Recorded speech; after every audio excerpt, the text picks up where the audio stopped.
Welcome back. Mamangi episode ta chemical bonding haiba chapter du gi ahanba part ta koina ionic bond adagi electrovalent bond gi matang di yengre natra. Aduga ngasi gi makha tarakpa episode sidai sida yengdui si lemhoba kogi covalent bond covalent bond haiba du yengsi aduga covalent bonding do covalent bonding gi matang da yengani aduga adugi makha sidai sida koina covalent bonding sigi manung channa coordinate bond natraga dative bond habidugi matang da su yeng seba ko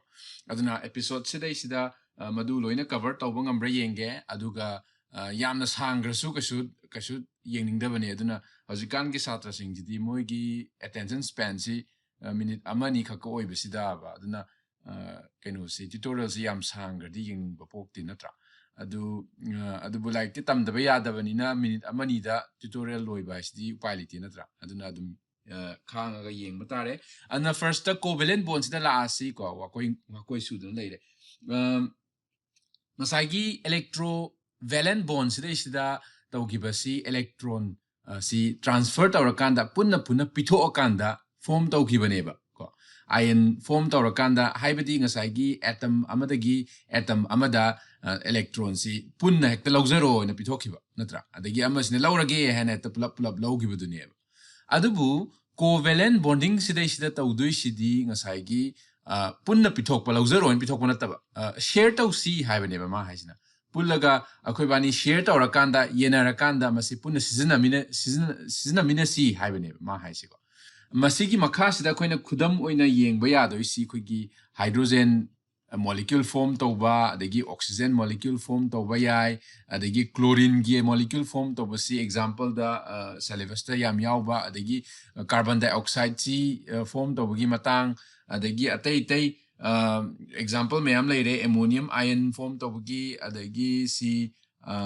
methane form tawba gi carbon tetrachloride sigumbe example mayam si direct yawba example mayam du phajana munna yengba ma darkar tai ko madu hayeng exam gi oina maru oirakpa yai makha da koi zik example ama laurakanda yengsi koina haire mutual sharing tawrakanda thoe na haire ba hydrogen si yengsi hydrogen si gi magi atomic number si kaidoweba 1 neba haibadi mangonda electron ama proton ama yaweba ko aduga masi magi configuration si stable oideba stable oide koina ngasai octet configuration na mapangi balance cell da nipan thangba na dum hai natra adubu mapangi k shell sida exception ama khakti leiba ko si nang chapter number 1 da dum yaw kibani k shell da ani leiba yai maduna diet configuration kau kibani ba ko helium ne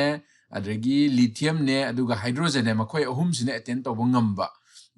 khoigi configuration da diet K shell da ani leitaragadi madusu stable oiba configuration amaneba adubu octet configuration jina most common oiba configuration oirani adubu helium gi hydrogen gi case sidadi mana mapan thangba K shell sida ama leibasi ani leinaba honarani ko ani leinaba honadoini adui tardi hydrogen atopa amaga kaidoba yai magi electron si share to minaba yai basmain torga ani se punjanaraga naksanarani ani si ko Anisis minor action arakanda hydrogen molecule have a form to the H2 haishi hydrogen ani yawi haireni natra aduga mokoi anis the yawba electron amamdu share taurakanda asagi hydrogen si form to masi sumaina irasu yaiko hydrogen sagi moi anigi marak sida ladiba bondu sagi sigi chakai sina utlasu yaiba adumasi double single bond gi case example ne basida sida yawrisi natra single bond ama form tawrakanda makoisi kano tawba sagi molecule hydrogen molecule have a form tawbune aduga koi oxygen molecule si yeng seba ko oxygen molecule si kedore oxygen gi case ta magi configuration si oxygen di magi atomic number si nipani haire natra nipani haire adu di mangon laidoi ba mapan thangba gano sida laidori ba shell sida laidori ba si tarukni ko magi electron masing si tarukni adu masi stable oige hai taragadi sigi case da ding asagi ma stable oige hai taragadi +2 ani hapchala kana stable oini natra 2 8 orakanda aduneba adu si oige hai taradi mana ani loksala kanda oigedabani adu maina tawraga oxygen amaga combine tawduineba oxygen masigi plus sem da muthat kinga ko oxygen ama sai sida pusala asigo oxygen ama adegi oxygen gi magi sumain tawduna oxygen ani se lawreba oxygen ani se moy ani sinaksana rani makoy ani sinaksana ra kanda magi electron si share taw wani da amasina atom amasina kadorani magi ani darkar oiba potu amasitegi nang aigi ani singak siznaro adegi amasina mo aigi ani siznaro harga ani se punjanare harkanda saigi oxygen gi molecule se form tawduineba ana oxygen atom ani sigi marakta bond ani double bond sigi chakai ani sina ut leba sumain tawduna ko masi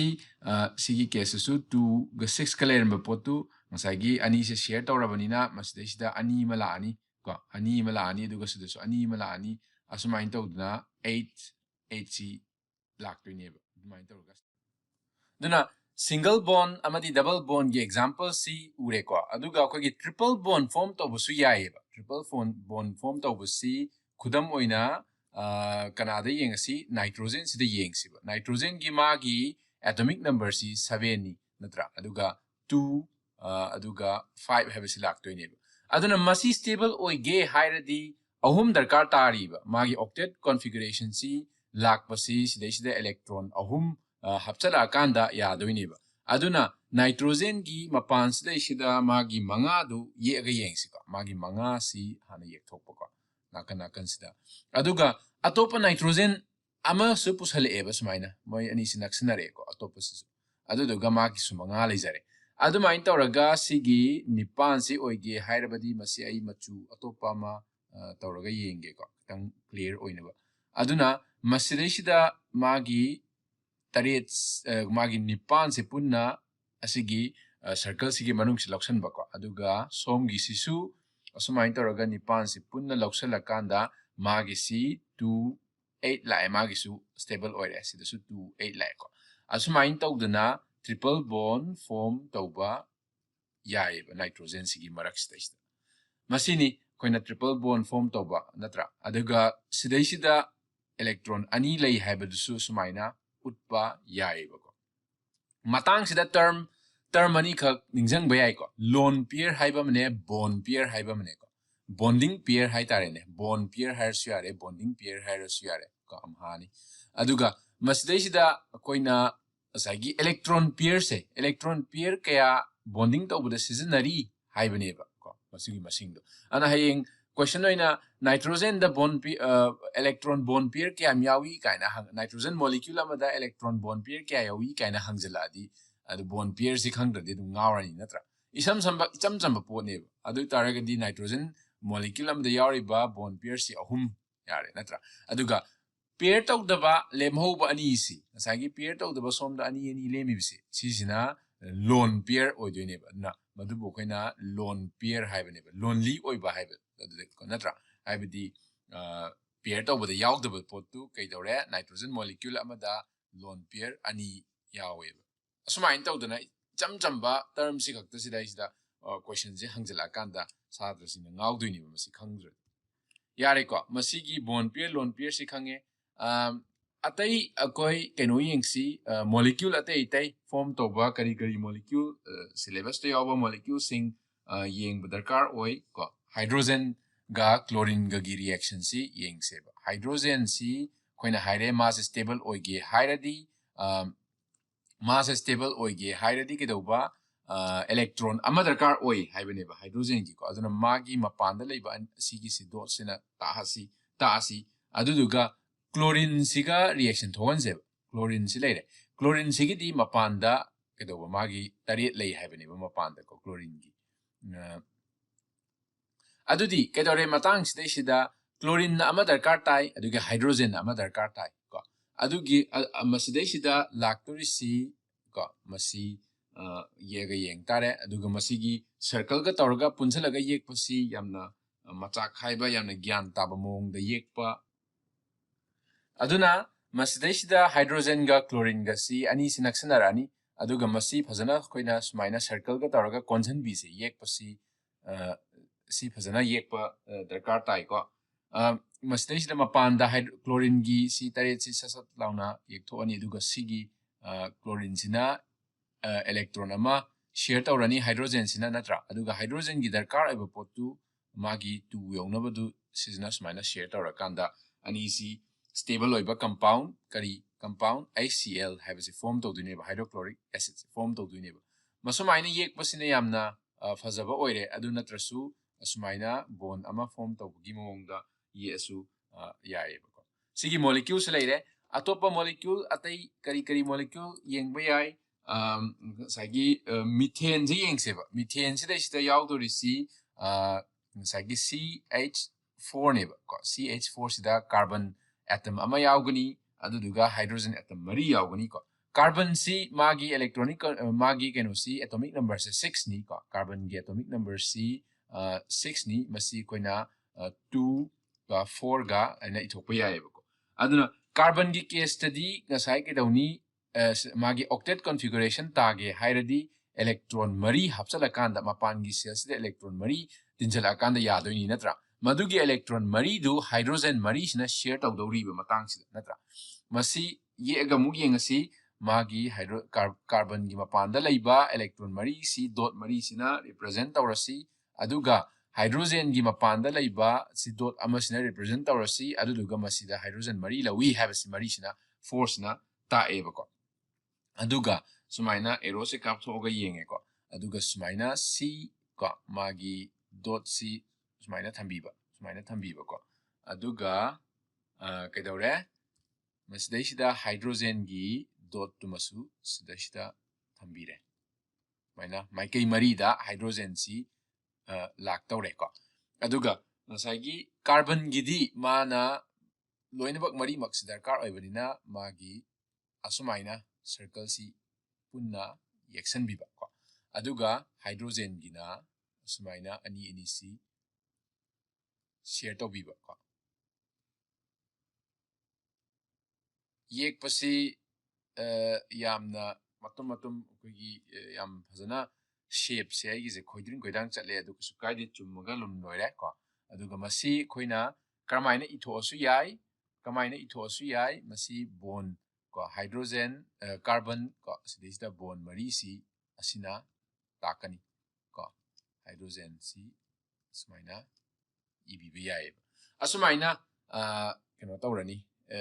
yekthok pose tamani aduna masidista base torga question sing adum hangba yai duga matang sida khoina lone pair bond pair masidista di lone pair haiba yaudre ko bond loinabak bonding tawda sizinare ko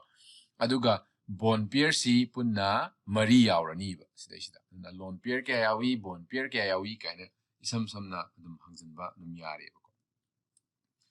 aduga atopa example da khoini yengba yadori si kenogi molecule ammonium molecule form toba du so yengba yare irai lai ba poni madu example du like tadam yenga gyan tarani ko matang sida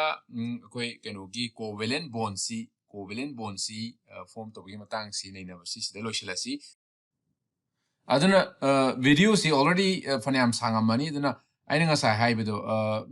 yam sangkradi keno tawena adum mathangi video da amuk asagi coordinate amadi dative bond gi matang da yengasi aduga yauriba example maruiba sing